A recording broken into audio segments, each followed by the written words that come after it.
তো আল্লাহর আনুগত্যটাই করি। কথা ক্লিয়ার?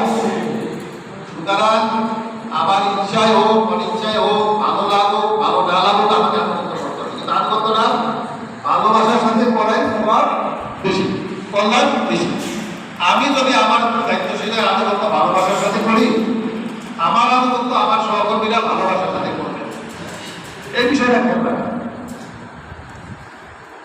আনুগত্যের ক্ষেত্রে কারো থেকে কোনো সমস্যা হলে তাকে আর চোখে না দেখা, তাকে আর চোখে না দেখা, তার ব্যাপারে ঊর্ধ্বতন দায়িত্বশীলের কাছে বারবার অভিযোগ না করা। ঊর্ধ্বতন দায়িত্বশীলের কাছে অভিযোগ করা হলে আমার জীবনে একদম প্রথম থেকে একটা ছোট্ট অভিজ্ঞতা আমি আপনাকে করি।